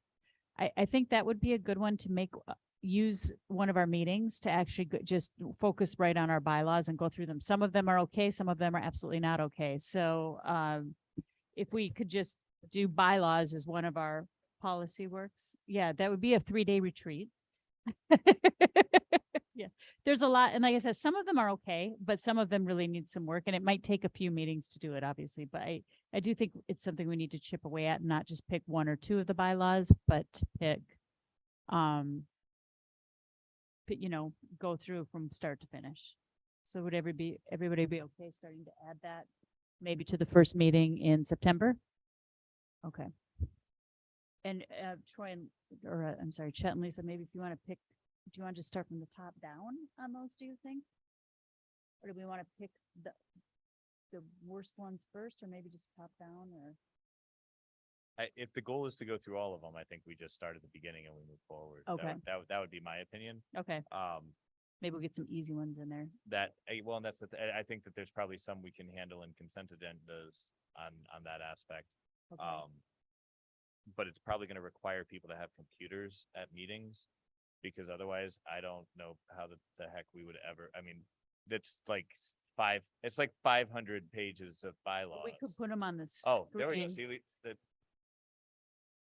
Yeah, it's a very long section. And Yeah. again, some of them are very basic, clear, and don't really matter that much, right. right? I mean, We can also put them up on the screen if we needed to.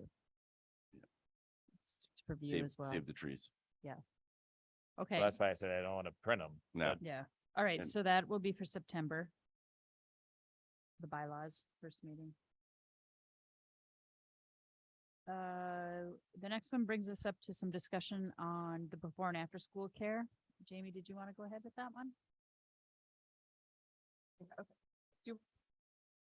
Please. So we, I sent you an empty email and then I sent it again. But so Stephanie and I and Troy, we've kind of come together and have a very aggressive plan to get to get before and after care here in North Stonington. So Troy put together this really nice kind of summary that looks at both the survey results and kind of what we are hoping for. I don't even know where to begin with this at this point, but essentially, I'll tell you what we want to do. So really what we want to have is a before care program that starts at 7:15 and goes to school starts. The idea would be that it would be a program. So students would essentially sign up, and I'll talk about that in a moment, but students would essentially come for the 7:15 slot for whatever that program is that day, and then they would be dismissed to their classrooms. On the afternoon, it would be whatever time school gets out, 3:05, 3:10, whatever that time is, until 4:30. Again, it's a program, so the idea is we don't want this kind of influx of people coming and going. It's much like the other clubs that are run here that, obviously if there are situational things that people need to leave early, but for the most part, they're signed up to the 4:30 time point. So we met with Bob Carlson, Tom Fabian, Christine Diaz, and we kind of proposed what we wanted to do. I think we all had different fears of this program. So for us, it's more of how do we control this in terms of like, how do we collect money? How do we get registration? How do we handle permission slips and things like that? How do we make sure that this flows in a really nice way? And the rec is very much able to do this with their programs that they already have. So they have a summer camp that allows them to do this. You can go onto the rec program, you can sign up for weeks at a time, or however the rec wants to deal with that. And then their concern, and we provide the space at the elementary school, which we didn't really fear would be a problem. It could be, depending on how big the program gets, but the idea is mostly focusing on cafeteria, playground, gym when available, things like that. Their fears were more so of staffing. And so who was going to do this? So what we put together and, which is on the next page, we'll come back to the other page, is basically we came up with job descriptions of what we envision both how this would work. And then if you look back one page, you'll see that there's a organizational chart that kind of directs you on how this would flow. So our idea is that we would have a program director that would be on site. They would be kind of coordinating all of this. Then they would have an assistant director who would also be available in case the person was out or whatever needs to have happen. Again, this is based off of the organization that they have currently at the rec summer program. So it's kind of based on that. And then we'd have staff positions that would be either adults or could be potentially open to high school students. The program director themselves would report to Tom Fabian, who would then report or just communicate with our superintendent. So we want this to be a synergistic idea where we have the rec and the Board of Ed kind of working together with Troy as our rep. So, however, they have we have, all the duties and you can read it. This needs to be kind of looked over, but we're hoping to really cover significantly what we want in terms of this position.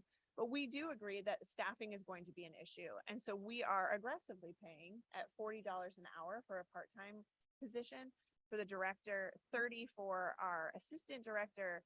And then it varies depending, if you're an adult, maybe 25 hours as a staff and a high school student for 17 an hour. But how are we going to pay for that? You may be asking yourself. We have ways that we're going to do it. So, and Troy really came up with this, doing the math and coming out with this. If we charge $650, which I think really puts us well within the survey results. Many said they would pay up to 10, but I think we should really strive to make this affordable for everybody. If we pay $650, or have charged $650 per session for just the morning and the afternoon, we could essentially do this very easily with 33 students in each program.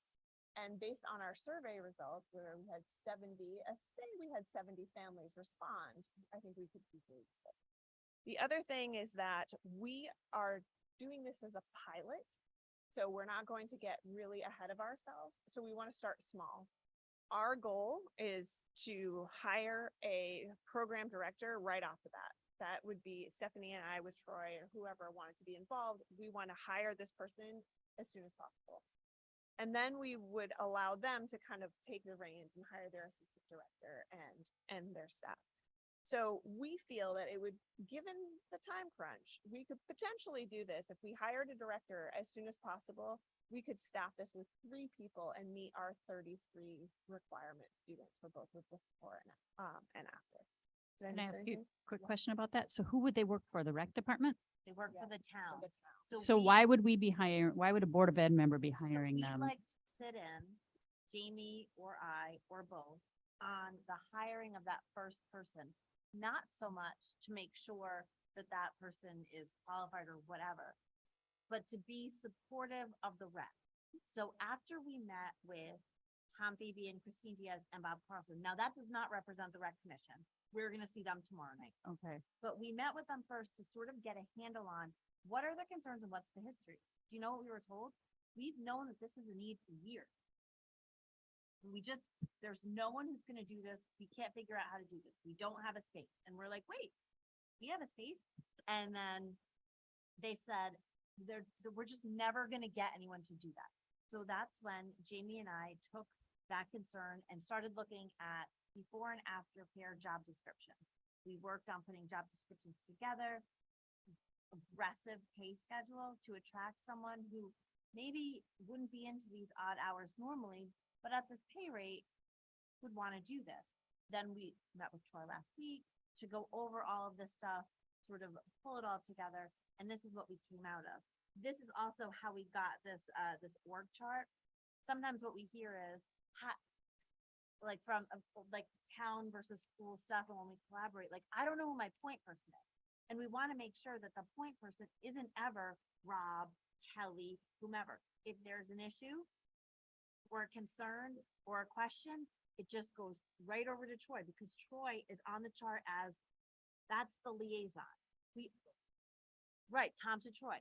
We also want to make sure that we don't cut that off because we want to always be able to make, as a board, adjustments in different ways. If we can support it in different ways, we want to be able to do that. So it's not to like squish them, but rather to support them in the ways that the initial meeting sort of brought up those concerns about what's going to feel overwhelming to them. So can we take the overwhelming parts? Obviously, on that hiring committee, we'd also want a representative from the rec commission, Tom Fabian, who's going to be the boss, that kind of stuff. So we're not saying we want to do it on our own, but rather provide that support. We think it's really important to call it a pilot. We think it's really important that once we have that staff, that we open it up to those 33 kids, and until we're sure that that works for us, that's what the enrollment is, right? That we do it, we look at it in sessions and trimesters, like our school calendar goes.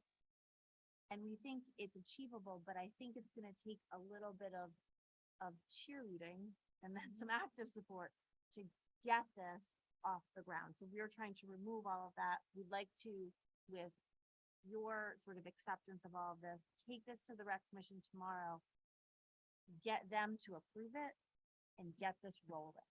We need to find staff and we need to start talking to parents. I mean, everyone's seen on social media, right? People are like, what happened with that survey? What's going on? So this is, people are looking to make plans. And we're trying to identify ways to set this program up for success. And we've spent, I think, a good chunk of time working on what do we do well as a board and what resources can we provide? and what Jamie, I resources- think you like committees, don't you? I love committees. Jamie loves committee work.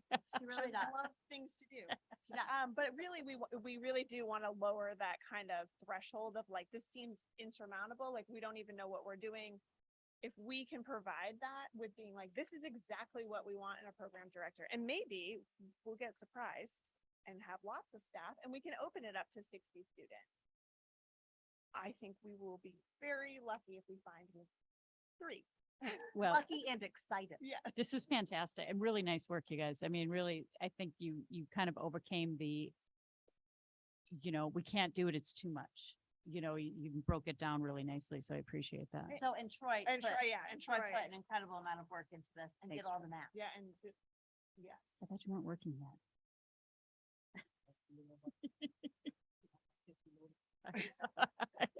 We're We like, make it hard, "Here." we make it hard to say no. So the other question, and I think something we need to consider and may come up tomorrow, is are we able to financially support the launch of this? So for example, we're gonna need a program director. That program director is probably going to need a little bit of time prior to directing the program. So where does that funding come from? So I think this is a bill question. Are we able to use non-lapsing funds to do like a seed program for this? So can we fund 1 week of employment for the director and some supplies? Are we able to do that? I don't know that we are. And $11,000. Clearly not. Tom Irwin is gonna cost me this program. So I know he has made comment before that you can't do payroll off of non-lapsing specifically because the checks have to be approved through the town. What we may be able to do though, as a board, which I would be okay with and supportive of, is finding a place within our current budget that we can fund the startup of that and then turn around and use non-lapsing to perhaps refund a piece that we had to move some money out of. Is it payroll if it's not ours? So we're not doing the payroll. Are we? Oh, just wait, it's coming from the town. But we'd have to approve each expense. Are you saying just approve? So every piece has to be like a check cut from the non-lapsing over. you know So, that we approved for the playground equipment and we said this much money? yeah, Can we say, we're gonna approve this much money to start the before and after school program? So I only remember this because I was pushing for the idea of the innovative instruction money Yeah, as a separate piece. And what was told on that is that even if we approved $10,000 to be used at the discretion of our administrators, that every time somebody asked for it, the administrator would have to ask Bill. Bill would have to contact Christine. Christine actually cuts the check Then how? over there. It was one Because it's a check. big singular thing. So basically what he did was say, So does one check get deposited into the town's account? That's what I'm saying. Like, are we able to say this is the startup money? I well, don't- and based on the fact that it's the town that's paying them, that may be different because the school doesn't have to cut a check. The town's cutting the check and the town just needs the money from us in order to be able to do it. My other concern is that it's not for educational purposes. Technically, it's a town program that we're now using non-lapsing money for, which is supposed to specifically be for educational. I just want to be really, if we could find it in our existing budget. I mean, if you think If, you can. if you want to direct me to try to find it in the existing budget, I will do that. I Tell would me how also argue much. that based on the fact that it's a programming piece that's specifically scheduled from like 7:15 until this time, and that it's attended as an I mean, to me, it's very clearly If we're gonna be educational. providing- Right, is it different than paying a stipend for any other activity that we pay a stipend for? I get that it's a town, the No. difference is like it's over here and not here. I just get concerned If that we can do we're that, Troy. muddying, because let's say we tried to do it that, because we're not talking about a significant amount of money. And then maybe this year only, we have to buy a piece of computer equipment out of the non-lapsing to make the difference, because maybe we don't have enough in the budget. It would be cleaner. And I don't want, I just get concerned again, you know, the optics of now we're kind of funding a rec program, even though we all know it's not, Yeah. but I And- just, The amount of time we spend defending the non-lapsing account and what we use it for. Yeah. So I was thinking the opposite. Right. Is it easier to say, we're using the non-lapsing account to start this new and innovative program that our community is asking for? We're giving the seed money to start it. I'm not pulling it out of this line item because I've got some extra. I'm saying to the town, well, it's not that we'd have extra, it's just I that know. we would have but in to terms of alter transparency, things. I actually thought it was more transparent out of the non-lapsing. Maybe we should put together some sort of financial statement, pro forma analysis as far as when the outlay of the cash is needed and what the expenses are and how many people involved, when we're gonna get the income from the parents, at least get a feel what money is involved before. So that should be them, right? So who's- they who's are them? running the town. Mhm. The town is running the program. They're going to, hopefully they're gonna say yes to us tomorrow. Does the rec not have it in their budget? I know last year they didn't use their budget.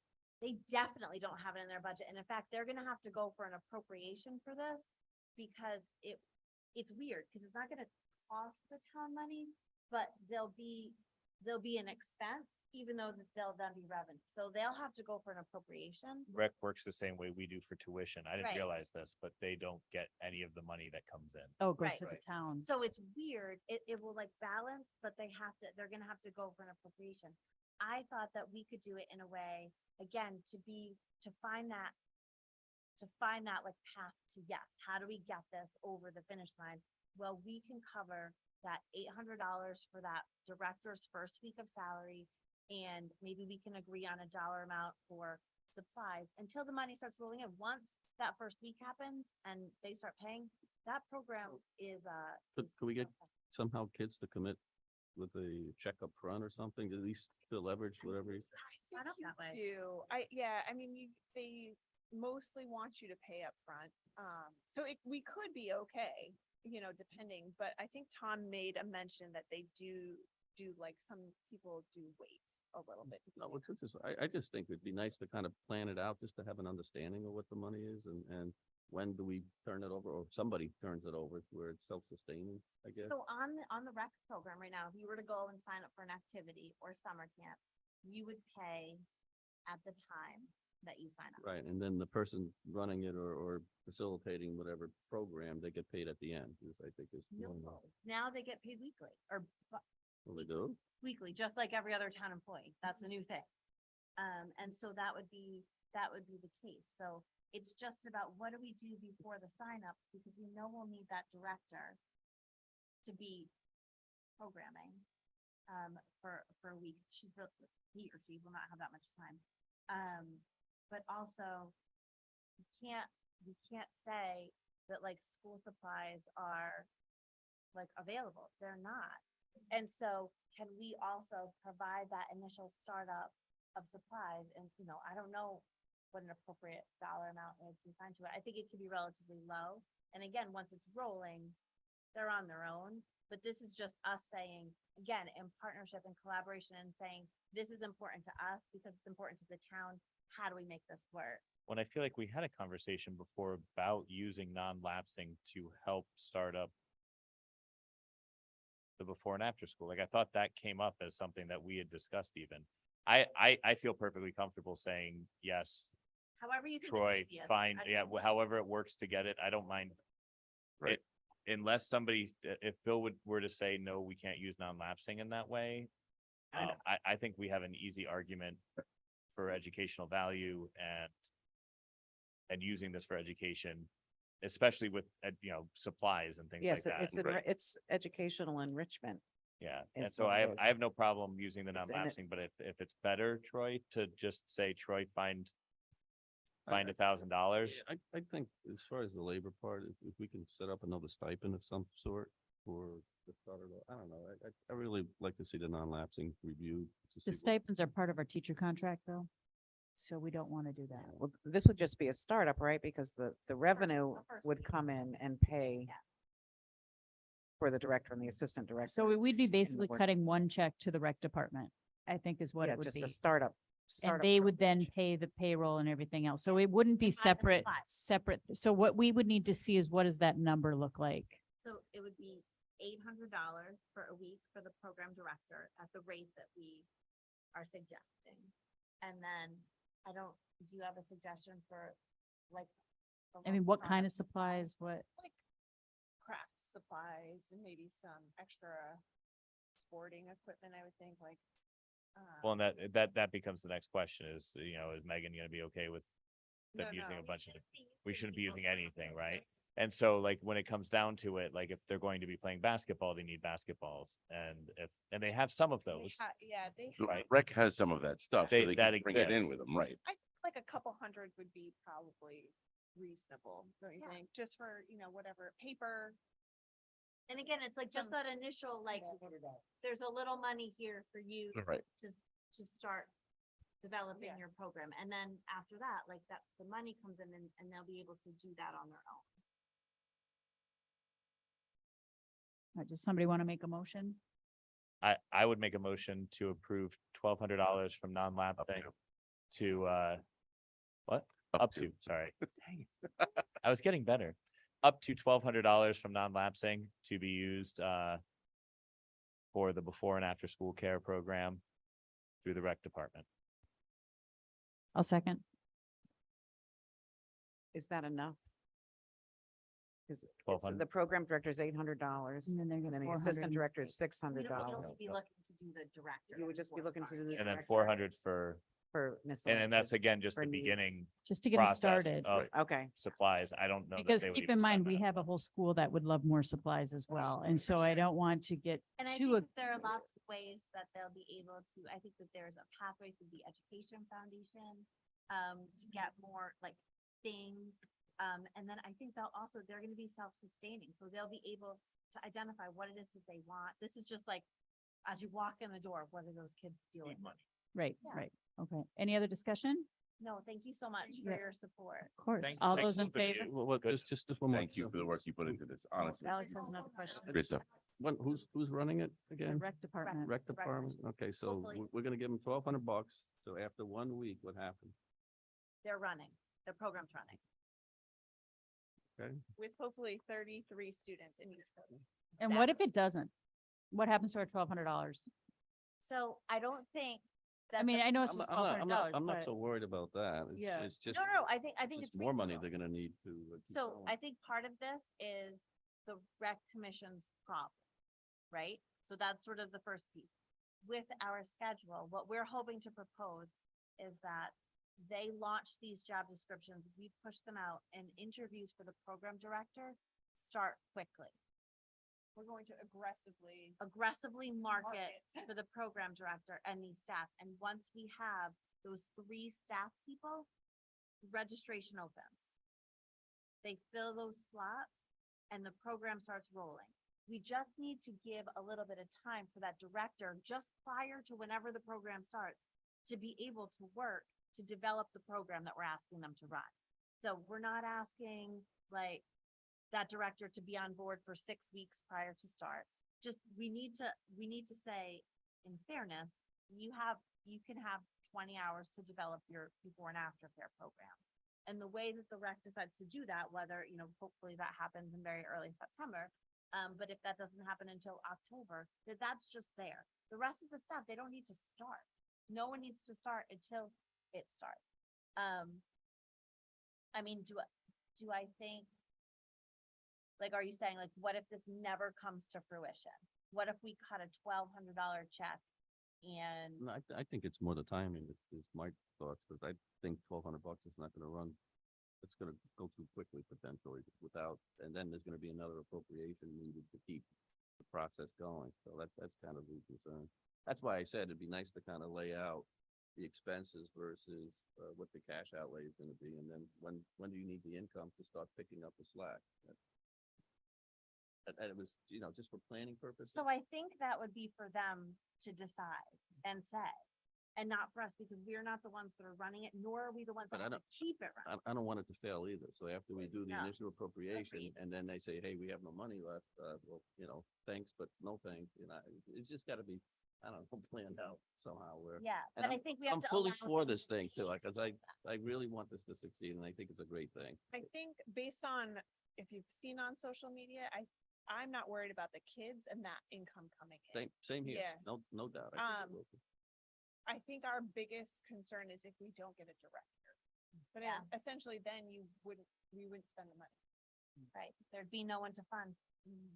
So we won't send them the money until we know we have a director. Yeah. Until they- Yeah, I mean, until first we hired. need them to approve the program. Right. Okay.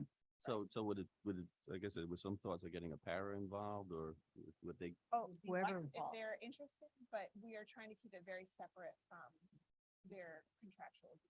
Right, because then they'll be at 320, they could be employed by the town, but Alex, when you think about, who does this work for and who does it not work for? You can't help but think about someone in that position who this potentially could work for. That's why we tried to make it appealing and worth someone's while to want to come in early to work or stay late. And it won't be us. Okay. It won't be. Okay. well, with your zeal, I definitely support it, because it sounds like you can We raise will more not money. be the directors. Well, maybe. And neither will Troy. Neither will Troy. Oh, my goodness. All right. All right. So any more discussion on the $1,200 is a motion on the table? Should we send an email? So how do you want us to let you know what happens tomorrow night? Yes, just send a recap email would be fantastic. And we're Okay. going to now send, one of us is going to send this packet to the rep. So Okay, that they could see it before their meeting. excellent. All right, all those there's a motion on the table. All those in favor? Aye. Opposed and abstain. Okay. Committee structure, I don't think we need to discuss that. We did that at our special meeting tonight, so we are all good. Do we have any other public comment this evening? I guess publicly comment, say nice job, you guys. Really. Well, do you know what? And if it doesn't, it doesn't. But we're trying and it's a first step that hasn't been tried. So I really appreciate all the hard work, I- really. It's gonna work. I know it's gonna. Yeah. I have to give Bob a lot of credit. He was like, we just gotta do it, like, Yeah, just Right. do it. Bob was awesome and he was like, well, we won't know if we don't try. Yeah, and Troy also for putting the work in and being open to it, because it's very easy to say, we don't want to tackle this. And Thank you. So, thank you very much. All right. Sorry, I know that was a little public comment. Brett, did you have anything you wanted to add? Make a motion to Okay, adjourn? sorry. Making a motion to adjourn? Do they have a comment? They're just on the call. That's fine. All right, can we get a motion to adjourn? I made that. All right, seconded. Alex first and Brian second. All those in favor? Aye. Aye. Opposed and abstained.